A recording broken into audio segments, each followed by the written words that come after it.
Augustin Kabuya azalaki na diabance. Bumba abimi. Nani abimisaki Bumba? Kabuya. Moto asali ke Bumba azala gouverneur na ville.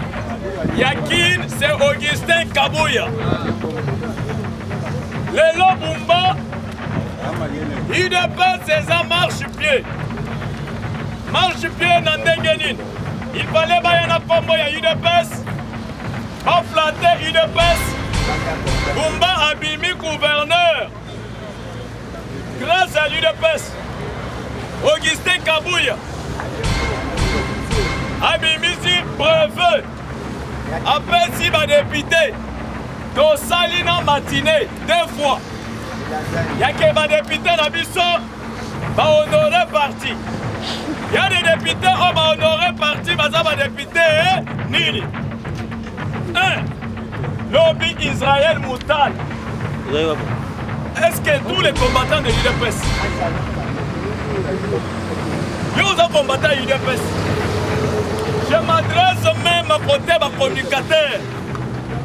Tous les communicateurs, Rosa la Pembeni et Augustin Kabuya. Israël Moutal, déjà il y a 7 sur 7. Bateau Bazalaka contre l'UDPS. Comment, soi-disant gouverneur Obimis, Daniel Bumba a nommé Batouapé Perdé, FCC, le gouvernement, a eu sous lobby. Israël Moutal a nommé le directeur du cabinet.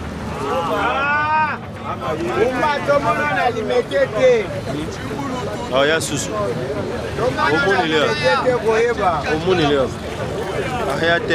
Gouverneur. Israël Moutal, mais Bino va communicateur.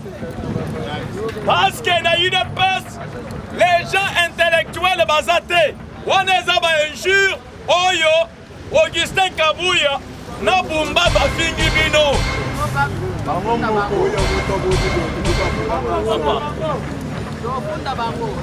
Lélo, il ne peut ses apports dans la lutte. Qu'on sécurise le pouvoir. Pour aider la famille Tshisekedi. Qu'on s'en Nassima et Augustin. Nassima et le président Etienne. Oya Uto Okufa. Le président Félix.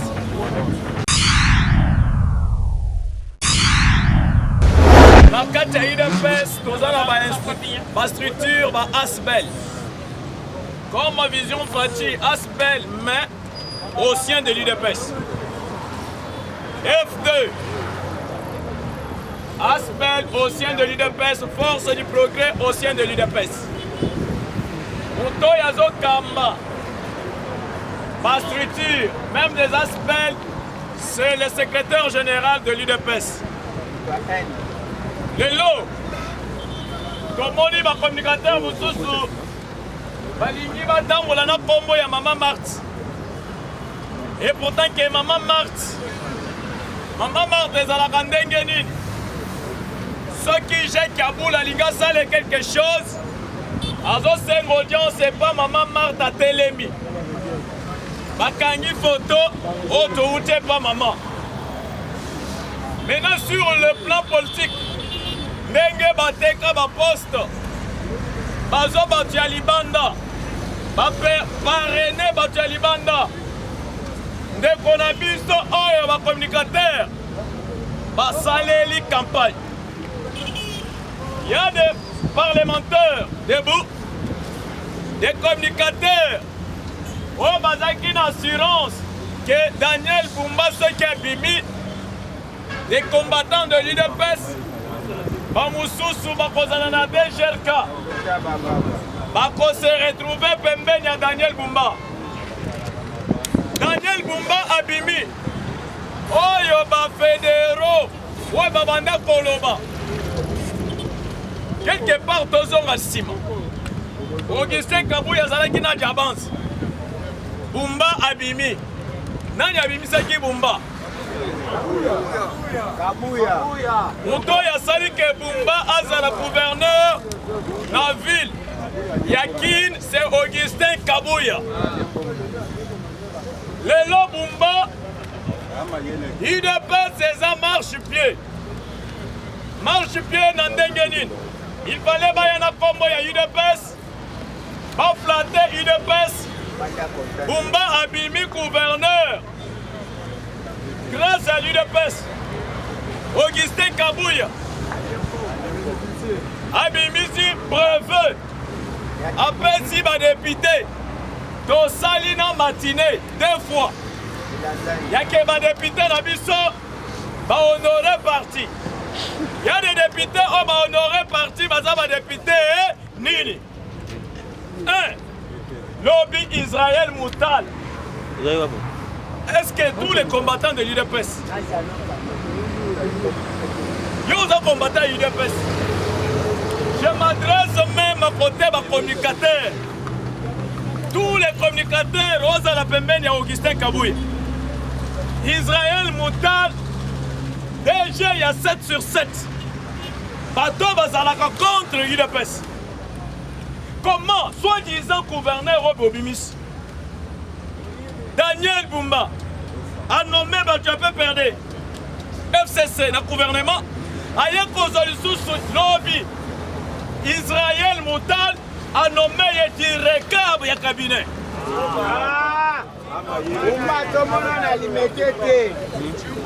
Ah, ya susu.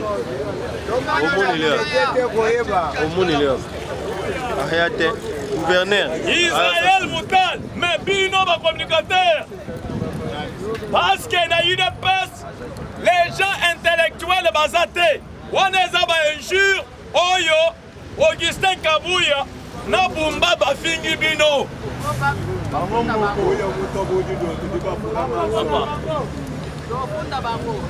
Lelo, l'UDPS c'est pour la lutte, qu'on sécurise le pouvoir, pour aider la famille Tshisekedi. Kozala Nassima ya Augustin, Nassima ya président Etienne, Oya Uto Okufa. Na président Félix, des combattants de l'UDPS, les diplomates, Bazo Banga, président Félix, grâce aux combattants de l'UDPS. Lelo, Israël Moutal, DG à 7 sur 7.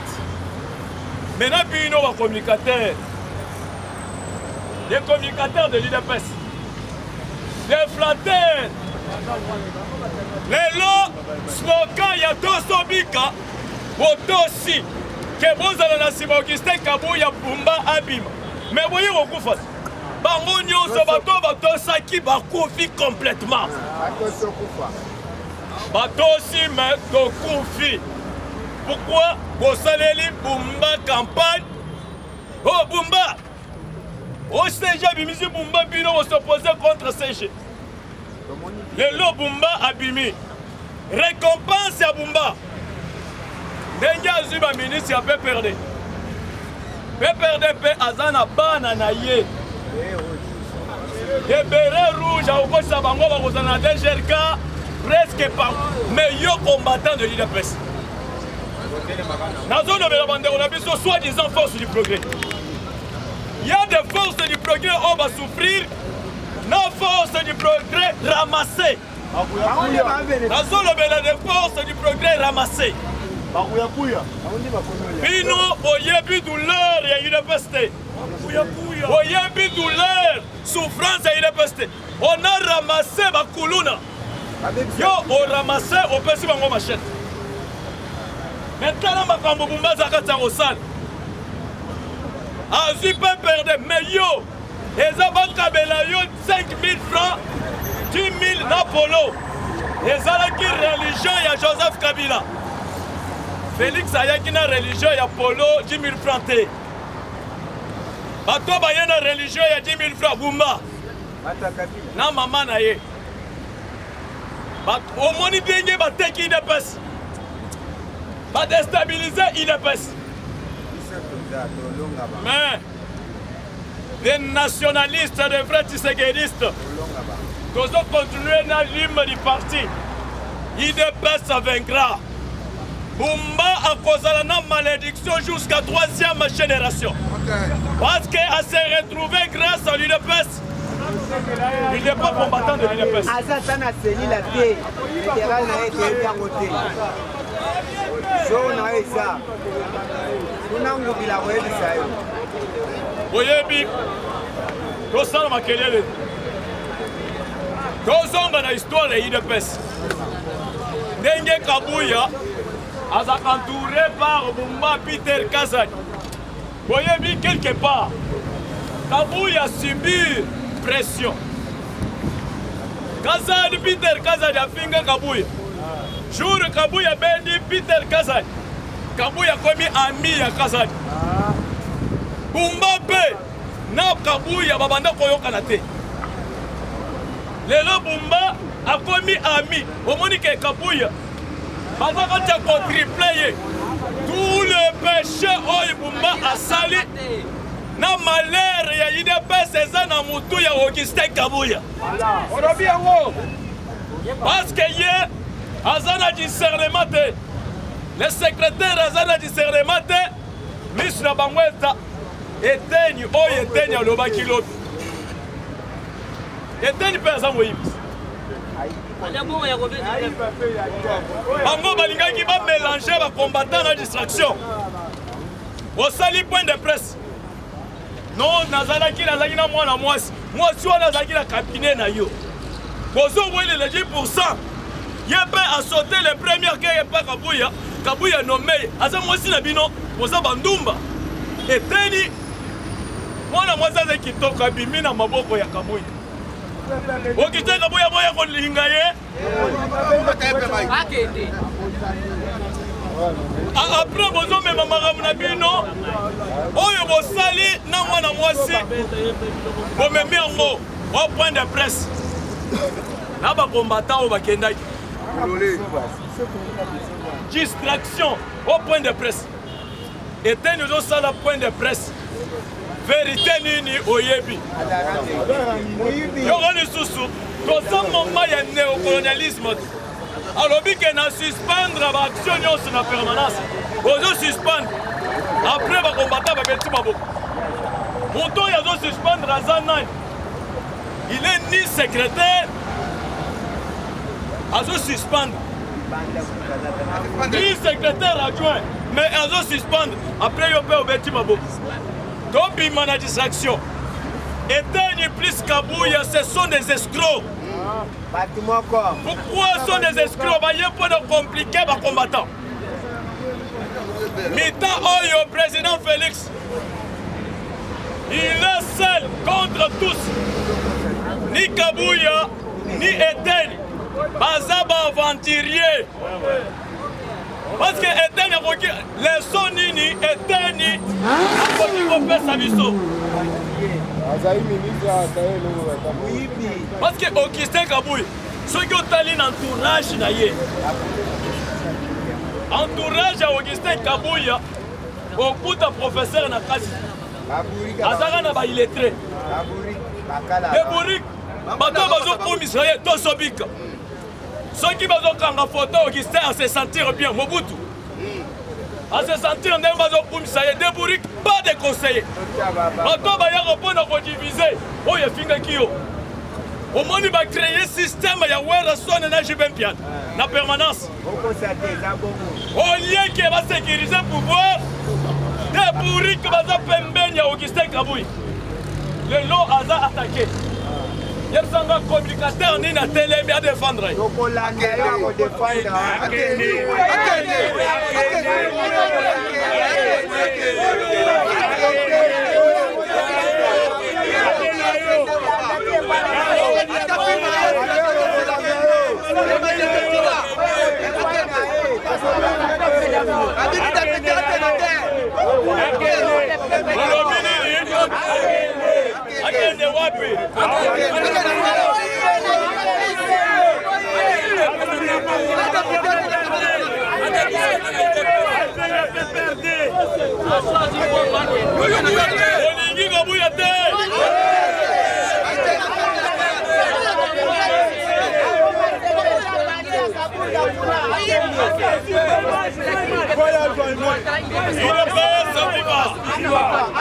parle pas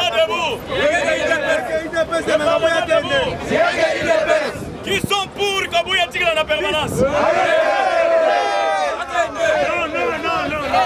Qui sont contre?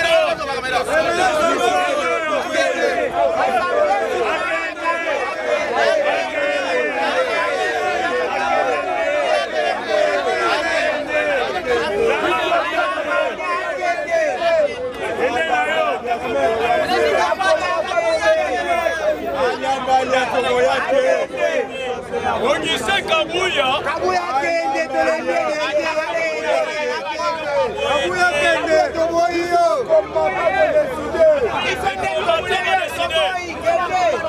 les combattants vont décider Kabuya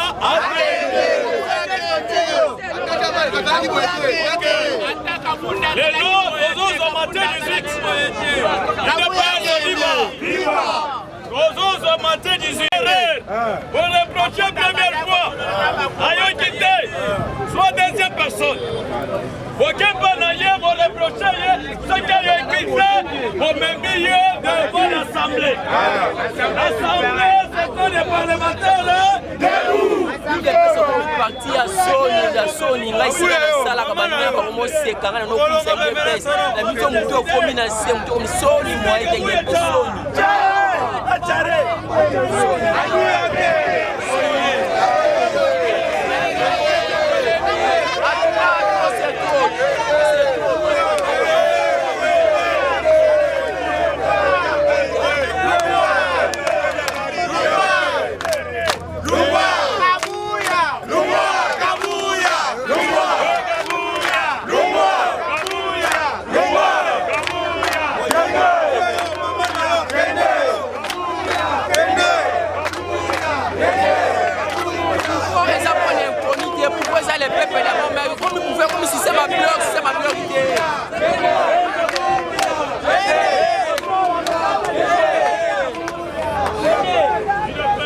sur le plan politique,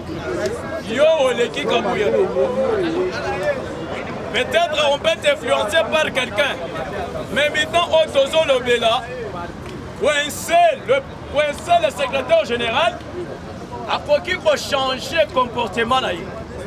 Les lots si Augustin Kabuya a eu engagement, à quoi ici l'esprit de vie amemi bino nyonso bakena musala kozala mutu malamu mutu mabe mais il fallait ozala na politique tika sensation maintenant oyo olobi ke akende parce que ozala musala te bawo balobaka ke akende bazala misala te ayez du respect tant que Augustin Kabuya il est le secrétaire azana bureau Abimina na bureau te, vous êtes très prudent. La politique c'est quoi? Et de deux, le Augustin Kabuya a changé le comportement. Comportement de Augustin Kabuya.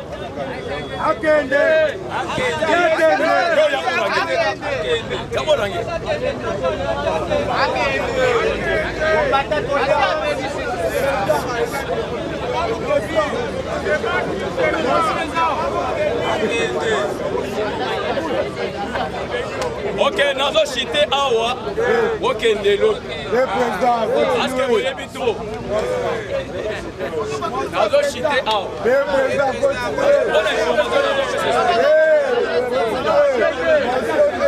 Parce que maintenant population bas engagement na bango. Papa la politique. Yeba bien. Politique aux quota. Le parlement debout et la politique. Oh, bah, toi, on a besoin de les politiques qui a haute. Peter Kazali a besoin de finir Rabouya. Quelques jours après, camarade approche Rabouya.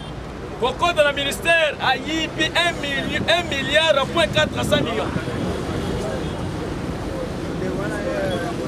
Peter Kazali. Paul Chulumba a besoin de finir Rabouya. Papa, jour, il y a élection. Ma PSI a 250 quelques mille.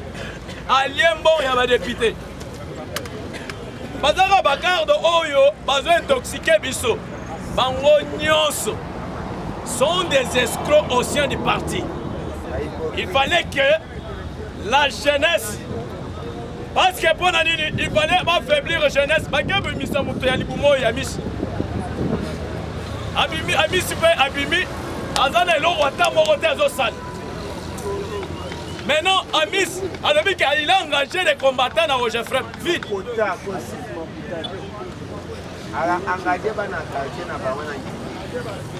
Engagé Batunaye. Mais nous, Jacques Chabay. Je sais que matricule, c'est Jacques Chabay. Ancien secrétaire. Ancien secrétaire. Il y a eu des UDPS. Mais, Tchana Moto, base la église, nous sommes dans la politique. On va connecter, ce sont des gens qui vont matriculer. Ceux qui ont passagers, ils libérer les colons moto, aux mata, aux sagesse, na intelligence, c'est bien, tika sensation. Sensation est dans la côté, mais, yebela. Politique eza eloko mususu tika sentiment eza bien te tika fanatisme. Moi j'ai voté Augustin Kabouya. J'ai des proches des boxeurs, il y a Grand Kassai au bazo sécurisé na bande olobela Augustin Kabouya asa l'effort bandeko yo ba aider yeta ya campagne ti lelo bazo souffrir ya même bato basale campagne abwakisi bango. À s'intéresser et pas à bangoter. C'est comme si Augustin Kabouya a continué la religion moko pour pour récompenser. C'est là où la bandit olobela. C'est concerne l'administration, il y a permanence. On est allié moko. Na bakar da mususu babenda. Mais conscience et secrétaire. A commis ici les combattants, les marche-pied, les ennemis naïe. Ceux qui ont été dans les réseaux sociaux a créé un matinée pour répondre à les combattants. C'est ça les erreurs de Augustin Kabouya. Erreur de Augustin Kabouya, Azana va parti pris. A créé staff naïe à les communicateurs. Oyo Azolia, bateau ya bimisa. Augustin Kabouya a créé ba maman ya bilamba ya pembe. Ba maman wana ba ya katoni si bango na cour. Ba maman veuve. Alors lui qui est pas combattant. Mais le vrai combattant va souffrir en amoy. C'est ça les erreurs ya Augustin Kabouya. Mais au lieu que Asalandenge ANC Afrique du Sud basali comment sécuriser le pouvoir. Apesa ba combattant misala ye azana ngona mutu te aya détruire pour ne pas épargner ba combattant a débaucher ba tu as perdu ba to ba bundi te a nommé bango. C'est ça les erreurs ya Augustin Kabouya. Amata Akita population presque partout ni Afrique du Sud presque partout ba sanzié côté wana awa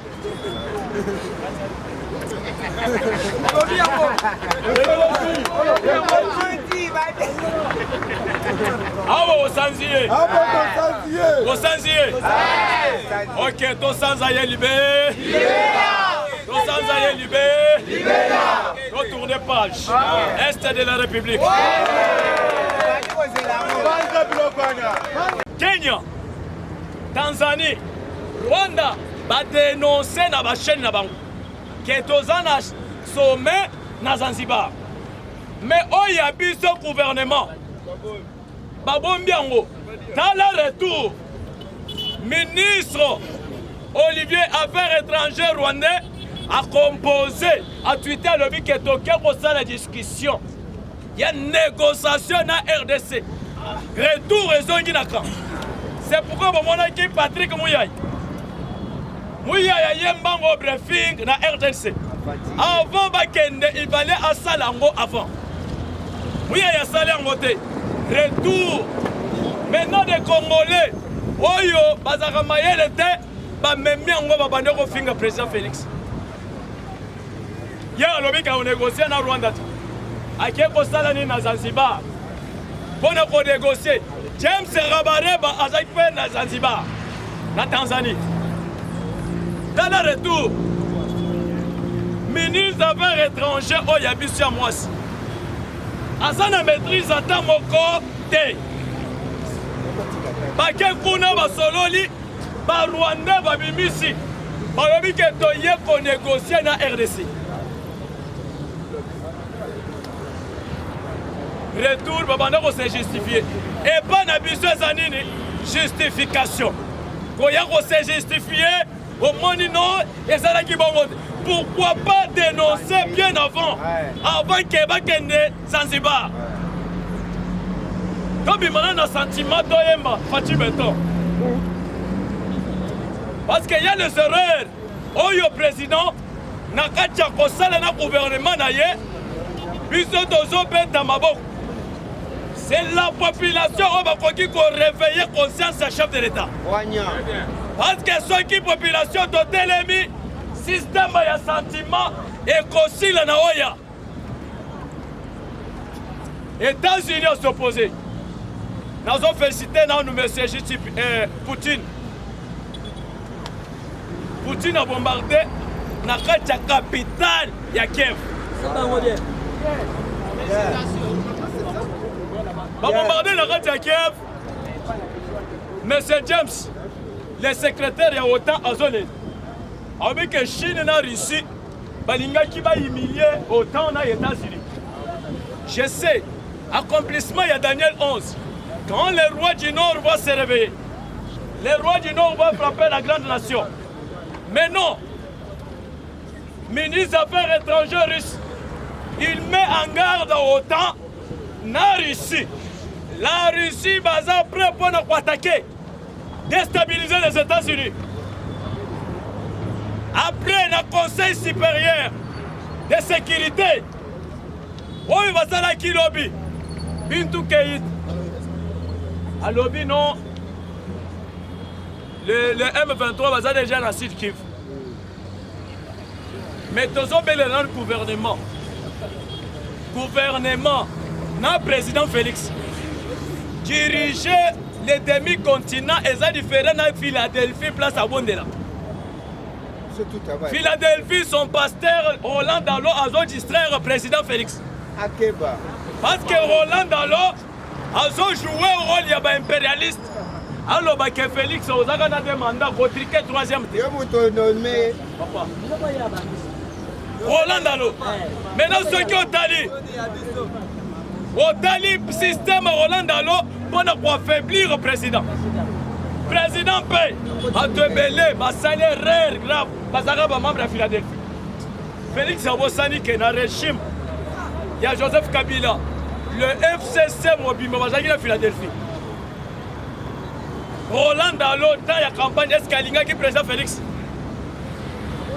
FCC mobile. N'a fallu, Bangonio sont allés à Philadelphie. Maintenant, Roland Dallot, prédication d'ailleurs, ils ont contriqué le troisième mandat. Ceux qui ont allié un pasteur,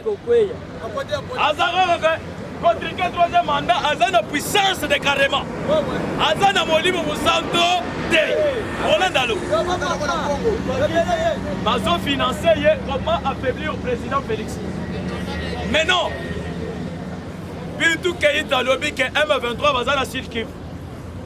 Lobby côté ya Mugabo. Population Mugabo a lobby Tomoni Basoda.